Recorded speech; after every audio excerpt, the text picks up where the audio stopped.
Assalamu alaikum class. Today our chapter is Introduction to Biology and the topic is biological method. As you know that a biological method is a scientific approach used to resolve a biological problem related to और produced by living organisms, यानी कि biological method एक ऐसा तरीका है, scientific तरीका, जिससे हम किसी भी लिविंग ऑर्गेनिज्म के से रिलेटेड कोई भी प्रॉब्लम है, बायोलॉजिकल प्रॉब्लम, उसको सॉर्ट आउट करते हैं, उसको रिजॉल्व करते हैं। बायोलॉजिकल मेथड जो है इसमें 6 स्टेप्स हैं, जिनके बाद हम इस तरीके से हम बायोलॉजिकल जो प्रॉब्लम है उसको रिजॉल्व करते हैं। These 6 steps are observation, hypothesis, deduction, experiment, result, law and और theory। ऑब्जर्वेशन की बात करी जाए तो ऑब्जर्वेशन का मतलब ये है कि किसी भी बायोलॉजिकल इन्वेस्टिगेशन को स्टार्ट करने से पहले उससे रिलेटेड जितनी ऑब्जर्वेशन है, जितना डेटा है, वो हम कलेक्ट करते हैं। सपोज यहाँ पर एग्जांपल दी हुई है मलेरिया की, कि मलेरियल पेशेंट जो हैं उन पर यहाँ पे जो है वो रिसर्च की गई और उससे रिलेटेड इस प्रॉब्लम को सॉल्व किया गया कि what is the cause of malaria, malaria का कॉज क्या है, क्यों फैलता है, क्या रीज़न है। इसलिए सबसे पहले क्या की जाएगी, ऑब्जर्वेशन की जाएगी और ये पता लगाया जाएगा कि मलेरिया के पेशेंट्स जो हैं उनके अंदर क्या क्या सिम्टम्स होते हैं और क्या क्या उन जो भी ऑब्जर्वेशन डेटा है उसको एक जगह पर कलेक्ट किया जाएगा, उनको नोट डाउन कर लिया जाता है। उसके बाद जो है सेकंड स्टेप आता है हाइपोथेसिस का। हाइपोथेसिस में हम देखेंगे कि जो भी ऑब्जर्वेशन है जो कलेक्ट करी हैं उनकी उसकी लाइट के नतीजे में या उस ऑब्जर्वेशन के ऊपर बेस करते हुए हम एक इंटेलिजेंट गैस बनाएंगे।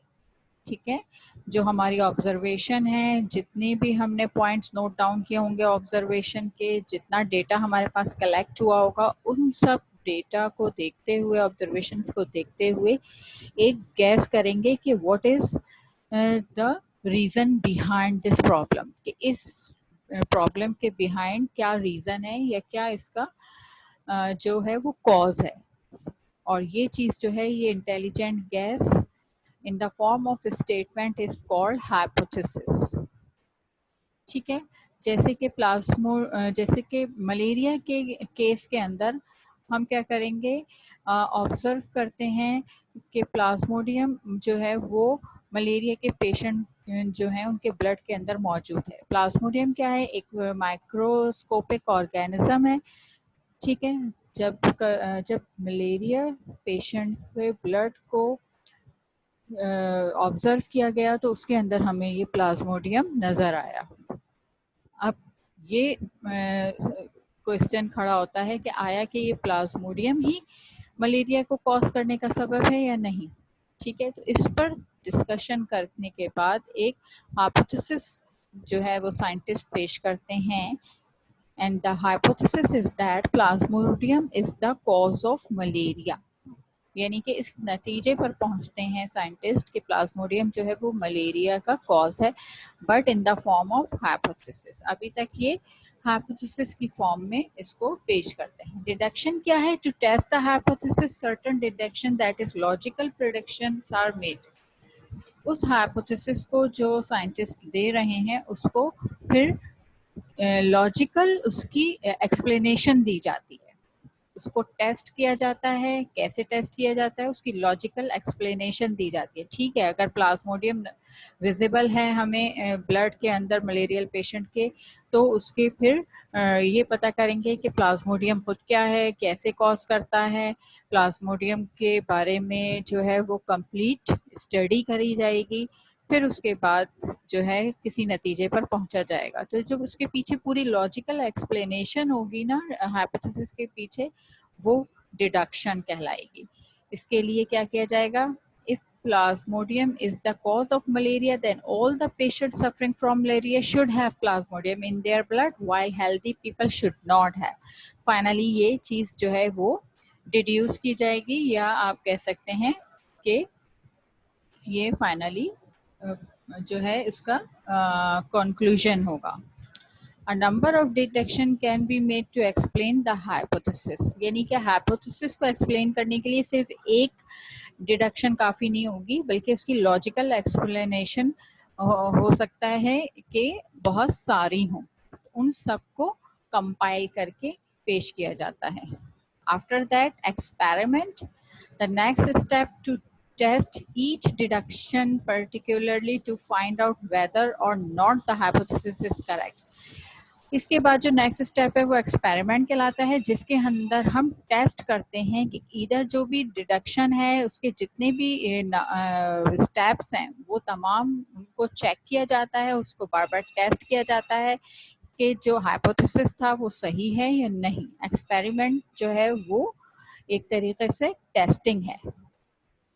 इसके अंदर हम क्या करते हैं कि अगर मलेरियल पेशेंट की बात करी जाए तो दो ग्रुप बनाते हैं. एक ग्रुप जो है वो कंट्रोल ग्रुप कहलाता है और जो हेल्दी पीपल्स का है, और दूसरा जो है वो एक्सपेरिमेंटल ग्रुप कहलाता है जो मलेरियल पेशेंट का है. और दोनों को एक जैसी कंडीशन में रखा जाता है और फिर बाद में उनके ब्लड को एग्जामिन किया जाता है. जब ब्लड का एग्जामिनेशन रिपोर्ट आती है तब उसके ऊपर जो है मालूम किया जाता है कि जो भी हाइपोथेसिस था वो करेक्ट था या नहीं था. अगर मलेरियल पेशेंट के ब्लड में प्लाज्मोडियम मौजूद है और जितने हेल्दी पर्सन्स हैं उनमें से किसी के में भी प्लाज्मोडियम मौजूद नहीं है, तब ये चीज़ जो है ये कंफर्म हो जाएगी कि जो हाइपोथेसिस था वो सही था. The next step is result. The next step is result. From above experiment, it was found that all the malarial patient had plasmodium in their blood. इस एक्सपेरिमेंट के बाद जो चीज़ हमारे पास इन हैंड रिजल्ट हासिल होता है वो ये है कि मलेरियल पेशेंट में सबके ब्लड के अंदर प्लाज्मोडियम मौजूद होगा, जो ये बात शो कर रहा है कि प्लाज्मोडियम ही मलेरिया का कॉज है. द हाइपोथेसिस जो है वो यहाँ पर फाइनली वेरीफाइड हो जाएगा. ये रिजल्ट उसकी डिडक्शन की, हाइपोथेसिस की क्या कर रहे हैं, वेरिफिकेशन कर रहे हैं. And the result is Plasmodium is the cause of malaria. The other is theory. फिर इसी पूरे प्रॉब्लम को लेकर एक थ्योरी पेश की जाएगी और ये थ्योरी बताएगी कि जो है जो आपका प्रॉब्लम था, बायोलॉजिकल प्रॉब्लम, उस पर बेस करते हुए ये थ्योरी पेश की जाएगी कि तमाम ऑर्गेनिजम्स ऐसे जो कि मलेरिया जिनको है या ऐसे ह्यूमन बींग्स जिनको मलेरिया है, उनके अंदर मलेरिया को कॉज करने का सबब प्लाज्मोडियम है. इसको एक वैलिडिटी देने के लिए इसको थ्योरी की फॉर्म में पेश किया जाएगा. यानी कि इस हाइपोथेसिस को एक्सपेरिमेंट तक हम जो है टेस्ट करके इस रिजल्ट पर पहुंचते हैं, इस नतीजे पर पहुंचते हैं कि अब इसको थ्योरी की फॉर्म में लाया जाए. ठीक है, खास एविडेंसेस के साथ जिसमें एविडेंस भी प्रोवाइड किए जाएं और उसको वैलिड हो वो थ्योरी. ठीक है, तो ये चीज़ क्या कहलाती है, थ्योरी जो कि वैलिड होती है और एविडेंसेस की बुनियाद पर साइंटिस्ट जो हैं इस थ्योरी को पेश करते हैं और ये उस बायोलॉजिकल प्रॉब्लम का सॉल्यूशन या उसको रिजॉल्व करने का आखिरी स्टेप होता है. ये आपका एक टॉपिक हो गया यहाँ पर ख़त्म.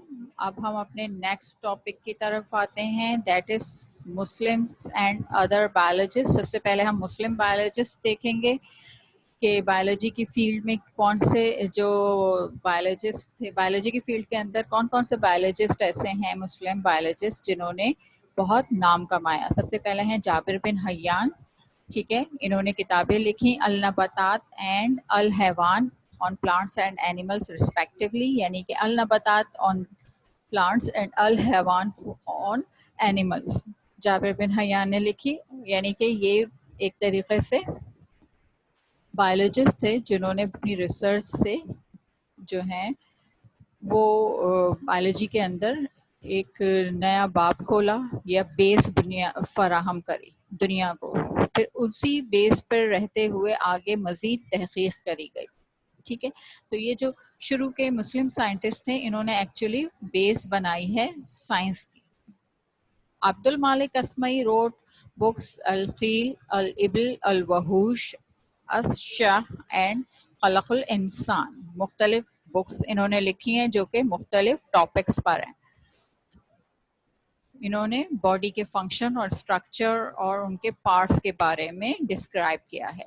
जैसे कि अलखील जो है ये हॉर्स के बारे में है, अल इबल फॉर कैमल, अल वहूश फॉर शीप, अल वहूश फॉर वाइल्ड एनिमल।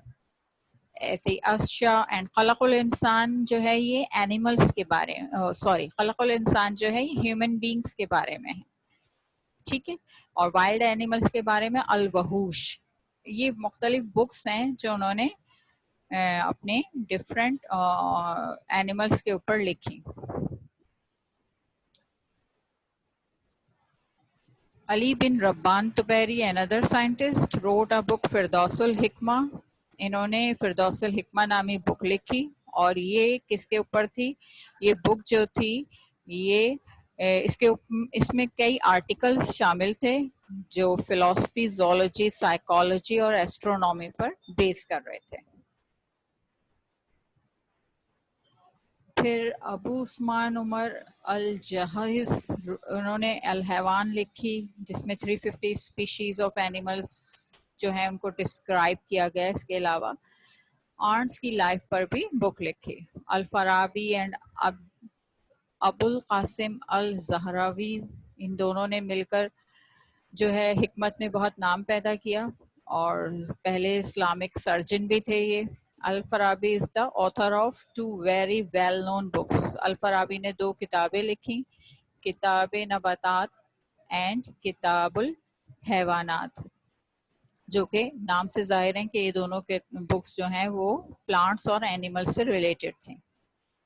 इसके अलावा जहरावी जो हैं उन्होंने यूरिनरी ब्लैडर के अंदर जो स्टोन हो जाता है उसको रिमूव करने से रिलेटेड, यानी कि उसके ऊपर पूरी एक ब्रीफ डिस्कशन अपनी बुक के अंदर लिखी है। इब्नुल हैतम ने किताबुल मनाजिर और मिजानुल हिकमा नामी 2 बुक्स लिखी। इसमें इन्होंने ज़्यादातर जो है वो आई विजन के बारे में लिखा है और आई विजन से रिलेटेड जितनी प्रॉब्लम्स हैं उनके बारे में और उसको से रिलेटेड सारी इंफॉर्मेशन प्रोवाइड करी हैं। बू अली सीना की बुक्स हैं अल कानून एंड फिल तिब अल शिफा, ये प्लांट्स और एनिमल्स और नॉन लिविंग थिंग्स के ऊपर भी है, यानी कि इनका आपस का रिलेशन। इसके अलावा बू अली सीना को फाउंडर ऑफ मेडिसिन के तौर पर जाना जाता है और इनका काम जो है वो बहुत ज़्यादा वेस्ट में मकबूल है। वेस्ट के अंदर इनकी किताबें पढ़ाई जाती रही हैं अपने मेडिकल की फील्ड के अंदर। ज़ियाउद्दीन इब्ने बैतर specialized in the study of plants. He traveled to several countries, observed and studied many species of plant. Ibn al-Nafis described the process of blood circulation in human being. Kamal Kamaluddin al-Damiri compiled a book. Haywan deals with the characteristic of 1,000 kinds of animal. Hayatul Haywan. बहुत सारे scientist हैं जिन्होंने बहुत सारी books जो हैं वो लिखी। ठीक है, इसके अलावा अली बिन ईसा, ये भी आई स्पेशलिस्ट के तौर पे जाना जाते थे। इन्होंने आई से रिलेटेड डिफरेंट डिजीजेस, उनके फंक्शन, उनके स्ट्रक्चर से रिलेटेड उस पर बुक्स लिखी हैं और इन्होंने 130 डिजीजेस आई की डिस्क्राइब करी हैं। अब्दुल कासिम मजरीती, ये जो हैं ये भी बहुत वेल नोन मुस्लिम साइंटिस्ट हैं और इनकी बुक्स भी यूरोप में बहुत मकबूल हैं। इन्होंने भी एनिमल्स और प्लांट्स के स्पीशीज के ऊपर बुक्स लिखी जो कि वेल नोन है। ओके क्लास, 2 टॉपिक आज मैंने आपको बताए, बायोलॉजिकल मेथड और आपका मुस्लिम साइंटिस्ट। नेक्स्ट क्लास में हम आगे दूसरे टॉपिक्स को डिस्कस करेंगे। टिल देन, अल्लाह हाफिज।